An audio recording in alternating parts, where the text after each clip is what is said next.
করতে পাবে না। তা কিসের পূজা করবে? একমাত্র মা বাসুদেবীর পূজা ছাড়া আর কেউ কিন্তু কোনো পূজা করবে না।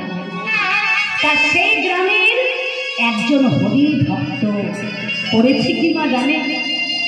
হাতের কাছে যে ফুল পেয়েছে সেই ফুল দিয়ে গোপনে হরি পূজা করে সেই ফুলটি আবার ওই জমিদারের ভয়ে অতি গোপনে ওই ফুলটি বাসুলি দিদিতে ভাসিয়ে দিয়ে গেছে। আর চন্ডীরে আর সেই হরি পূজার ফুলটি এনে তুই আমার চরণে দিয়েছিস। বল বল চন্ডী, আমি কেমনে করে নেব রে, আমি কেমনে করে নেব রে, হরি ফুল আমি কেমনে করে নেব রে, হরি পূজার ফুল আমি কেমন করে নেব রে, হরি পূজার ফুল আমি কেমনে করে নেব রে, পূজার ফুল আমি কেমন করে নেব রে, ছেলে তোর গুরু আর আমার গুরু কেমনে করে নেব রে, আমার গুরু কেমন করে নেব রে। এই জন্যে কোনো ভক্ত কি পারে ভগবানের পূজার ফুল নিজের চরণে নিতে? তাই তুই যখন ভুল করে আমার গুরুদেবের পূজার ফুলটা তুই আমার চরণে দিয়েছিস, আমি আমার গুরুদেবের পূজার ফুল অতি যত্ন করে আমি আমার মস্তকে ধারণ করেছি। কি বললি মা, কি বললি মা? তোর গুরুদেবের পূজার ফুল আমি তোর চরণে দিয়েছি। হায় হায়, আমি একই অন্যায় করেছি মা, একই পাপ করেছি। চন্ডী, এতে তোর কোনো দোষ নেই, এতে তোর কোনো দোষ নেই। তাছাড়া চন্ডী, সে শুধু আমার গুরু নয়, সে শুধু আমার গুরু নয়, আমার গুরু তোর গুরু এই জগতে। হরি বল, হরি বল। সে শুধু আমার গুরু নয়, সে যে এই জগতের গুরু। তাই আর চন্ডী ঠাকুর বলছে, মাগো ওই গুরুদেবকে দেখতে যে আমার বড় ইচ্ছে করছে মা, তোর গুরুদেবকে দেখতে যে আমার বড় ইচ্ছে করছে। আরে চন্ডী, আমার গুরুদেবকে দেখতে হলে তোকে যেতে হবে মধুময় শ্রীধাম বৃন্দাবন, রাধে রাধে, তাই না? আচ্ছা, বৃন্দাবনে না গেলে আমার গুরুদেবকে তুই কেমন করে দেখবি? চল আমরা বৃন্দাবনে যাই। তাই মা বাসুলি চণ্ডীদাসকে সঙ্গে নিয়ে চলল কোথায়?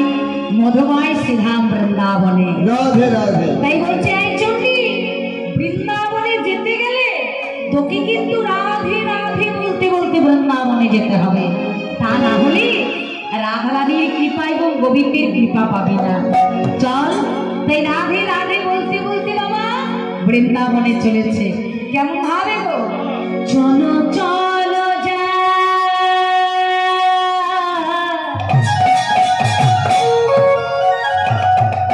চলো চলো যাই বৃন্দাবন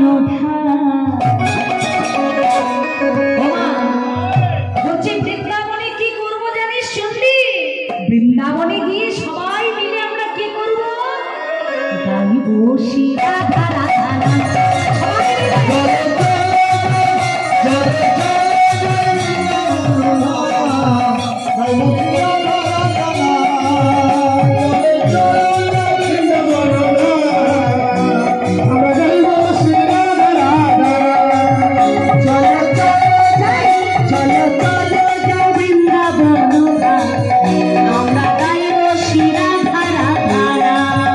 চলো চলো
যেই না বৃন্দাবনে এসেছে মা, চণ্ডীদাস করেছে কি না বড় ক্লান্ত হয়ে পড়লে, আর ক্লান্ত হয়ে একটি বৃক্ষের তলায় যেই না মাগো একটা আসন পেতে বসতে যাবে।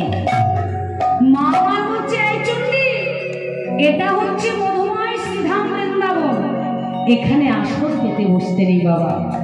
এই বৃন্দাবনে যখন এসেছিস, এই বৃন্দাবনে এসে কি করবি জানিস?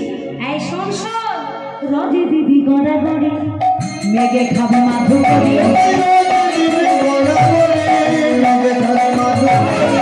রজে দিদি গড়াগড়ি, মেঘে খাবে মাধু করে, আরে পবনে বলিবি জয় রাধে, পবনে বলিবি জয় রাধে,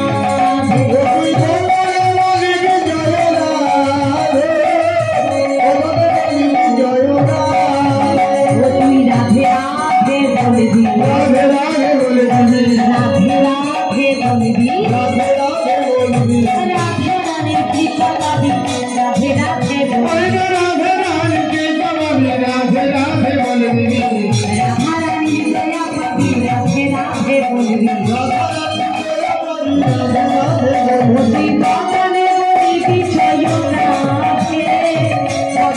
বলিবি জয় রাধে,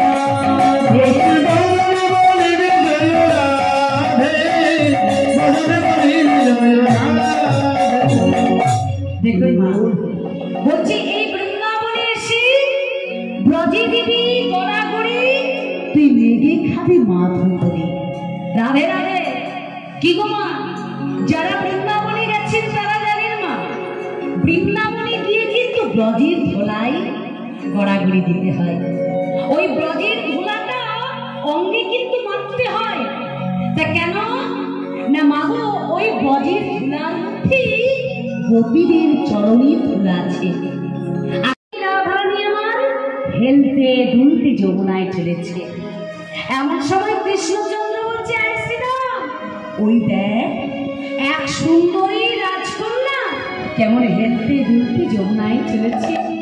এই শ্রীরাম একটিবার চেয়ে দেখ না, ওই ধনী কেমন ভাবে স্নান করছে, রাধারানী কেমন ভাবে স্নান করছে বাবা। ও তারে অঙ্গের বসন করেছে আসন, অঙ্গের বসন করেছে আসন,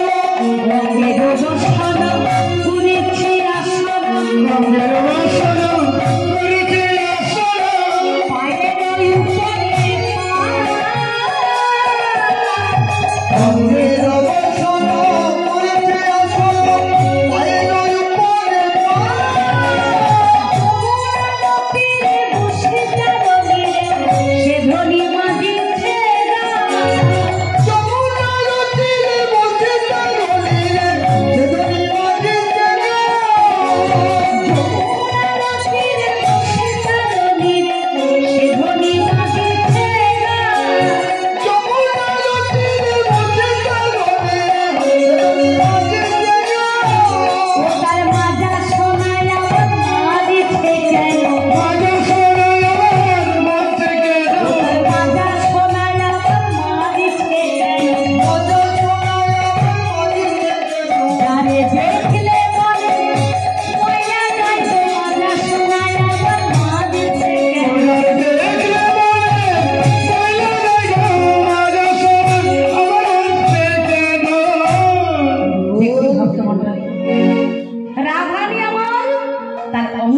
মার্জনা করছে।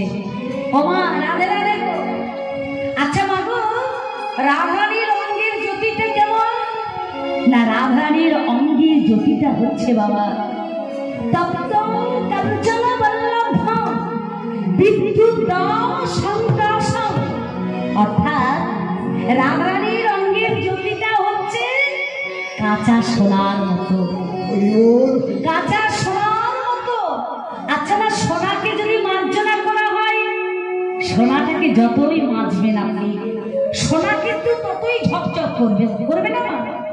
তা সোনা যে ঝকঝক করে, রাধারানীর অঙ্গের জ্যোতিটা তেমনি কাঁচা সোনার মতো।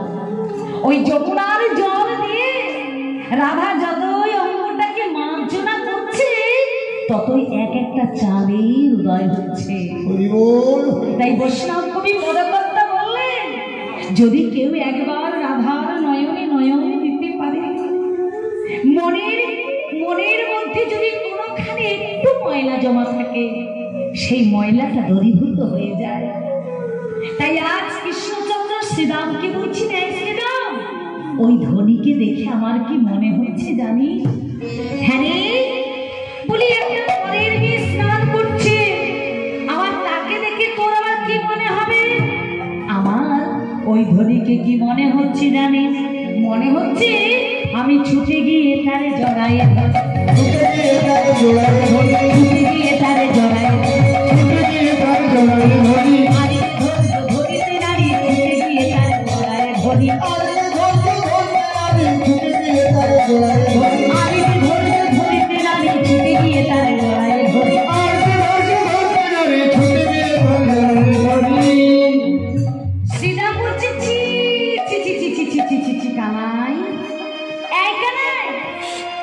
লজ্জা করছে না?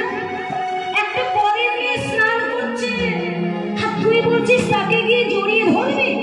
ছি ছি ছি ছি ছি ছি কানাই, লজ্জা করছে না? ওমা, তখন কৃষ্ণচন্দ্র বলছি, শ্রীরাম রে, আমি ওই রমণীকে কেমন ভাবে জড়িয়ে ধরবো জানিস শ্রীরাম? আমি ওই রমণীকে কেমন ভাবে জড়িয়ে ধরবো জানিস? ওরে শোন শোন, বলি পূজারি যেমন প্রতিমা ধরে, ওরে শ্রীরাম রে,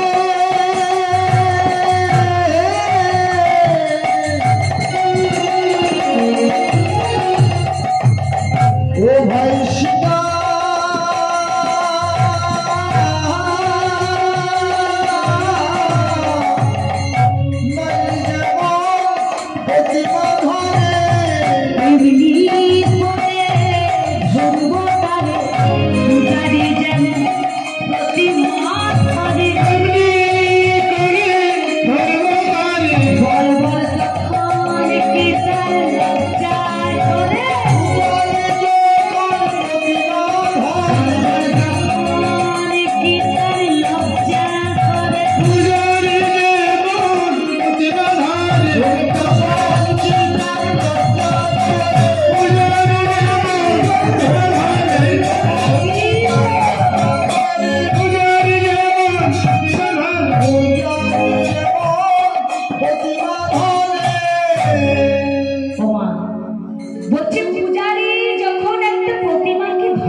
আমি ওই রমণীকে ঠিক তেমনি ভাবেই জড়িয়ে ধরবো, আমি ওই রমণীকে ঠিক তেমনি ভাবেই জড়িয়ে ধরবো।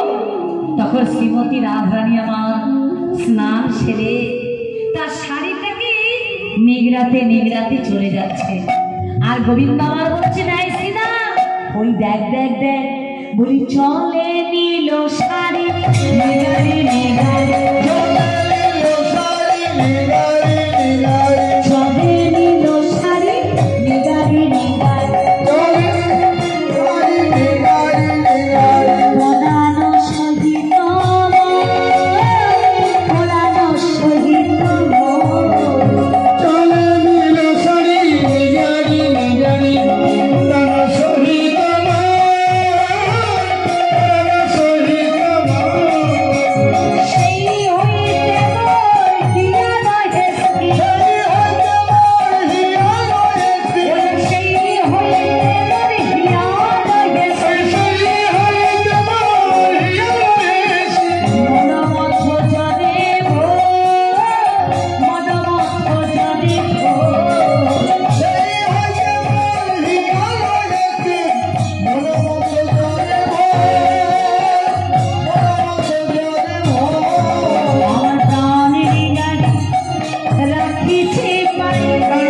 থাকতেন এই রাতে।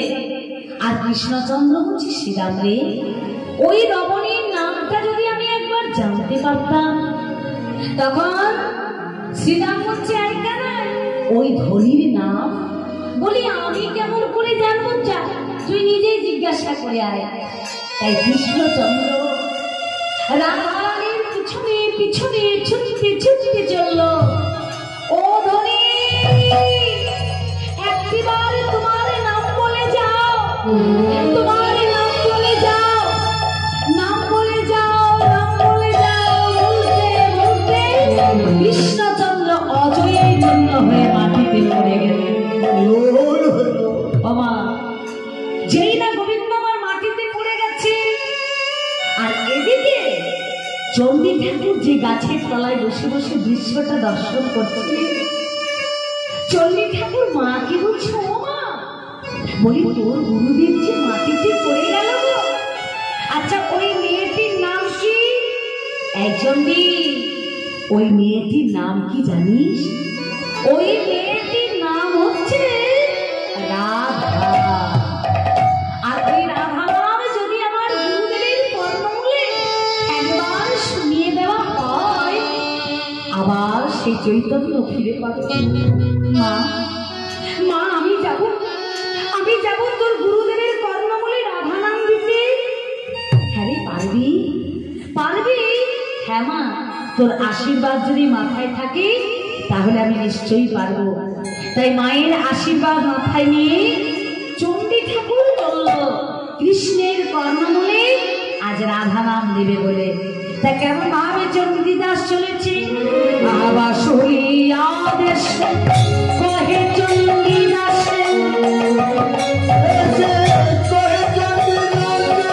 বাঁশুরি আদেশ কহে চণ্ডীদাস। আপনার যতটুকু সামর্থ্য, একটা 16 আনা হলেও ভিখারিকে দিয়ে সন্তুষ্ট করবেন। কারণ ভিখারির বেশি ভগবানও আসতে পারে, কে বলতে পারে না। আমরা হলাম মানব জাতি, আমাদের বোঝার ধরার কোনোই ক্ষমতা নেই মা। সেই ভিখারির বেশি ভগবান এলেও আমরা বুঝতে পারবো না। তেমনি জমিদার দুর্লভ রায় রামমণিকে চিনতে পারেনি। এমন সময় চণ্ডীদাসের পিতা ভবানী প্রসাদের মৃত্যু সংবাদ নিয়ে এলো তার ছোট ভাই নকুলেশ্বর। নকুলেশ্বর এসে বলছি, দাদা, দাদা গো, তুমি যদি ওই রামমণিকে ত্যাগ না করো, ওই ব্রাহ্মণ বৈষ্ণবেরা যে আমার পিতার সৎকার কেউ করবে না। এই কথা বলে নকুলেশ্বর বাড়ি চলে গেলেন। আর রামমণি বলছি, বধূ, তুমি আমার ভজ, তুমি আমার সাধক, তোমাকে ত্যাগ করতে যে আমার বড় কষ্ট হবে। ও হে বধূ, হে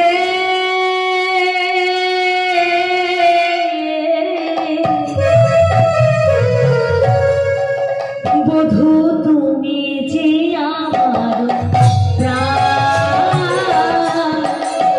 বধূ তুমি যে আমার প্রাণ, বধূ তুমি যে আমার আমি তোমার লাগিয়ে সকলিতে দিন জাতি পুরাণ ভিবা,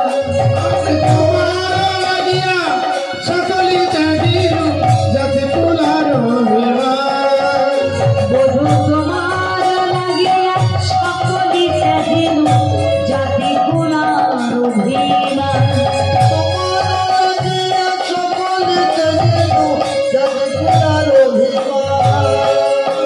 সব সপেছি, সব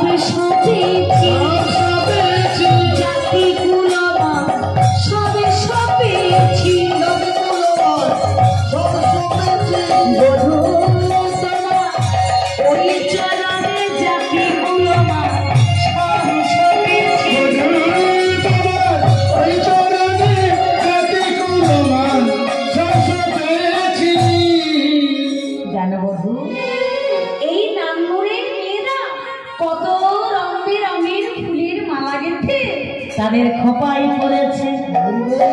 কিন্তু আমি তোমাকে ভালোবেসে কি করেছি জানো বধূ? কলম ছেড়ে ফুলে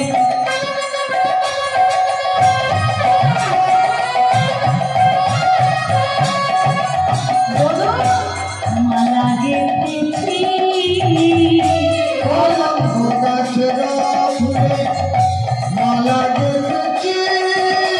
আমি মালা গেঁথেছি গো, মালা গলে পড়েছি।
চণ্ডী ঠাকুর বলছেন, আমি গো তোমাকে ত্যাগ করতেও যে আমার বড় কষ্ট হবে, কিন্তু এছাড়া যে আমার কাছে আর কোনো উপায় নেই। তোমাকে যদি এই মুহূর্তে আমি ত্যাগ না করি, ওই ব্রাহ্মণ বৈষ্ণবেরা আমার পিতার সত্তর কেউ করবে না। এই যেই না এই কথা বলেছি, শোনো না, আমি তোমায় কথা দিলাম, আমি তোমাকে কিছু দিনের জন্য ত্যাগ করলাম। পিতার সৎকার হয়ে গেলে আমি আবার তোমার কাছে ফিরে আসবো। এই কথা বলে চণ্ডী ঠাকুর গেলেন পিতার সৎকার করতে। আর এদিকে জমিদার দুর্লভ রায় কতগুলি বিধর্মী লোককে পাঠালেন, যাও তোমরা ওই ধোপাপাড়া আগুন লাগিয়ে দাও। ধোপাপাড়া যখন দাও দাও করে জ্বলে উঠবে, রানী নিরাশ্রয় হয়ে পথে পথে ঘুরে বেড়াবে। সেই সুযোগে আমি হারাধনকে বলবো, হারো তার চেয়ে তোর বোনকে নিয়ে আমার বাগান বাড়িতে থেকে যা, আমি তোদের আশ্রয় দেব। এদিকে দাও দাও করে জ্বলে উঠবে চণ্ডী দাসীর পিতা ভবানী ভূষণের মৃতদেহ। এদিকে দাও দাও করে জ্বলে উঠলো ধোপাপাড়া, চারিদিকে আত্মনা, ধোপাপাড়া জ্বলে ছাড়কার হতে চলেছে। আর আমি নিজের মান বাঁচানোর জন্য ছুটতে ছুটতে চলল রাজনগরের রাজা সুজিত সিং এর রাজ দরবারে।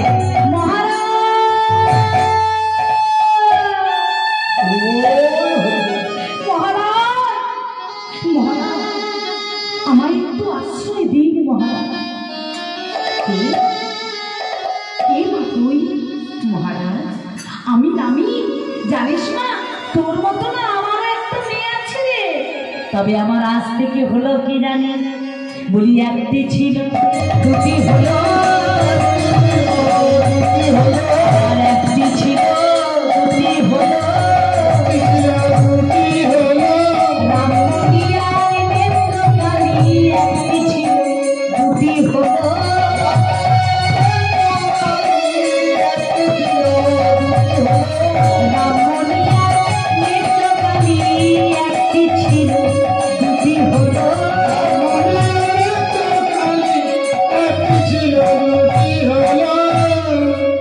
তাই রামমণি রাজা সুজিত সিং এর রাজ দরবারে আশ্রয় পেলেন বাবা।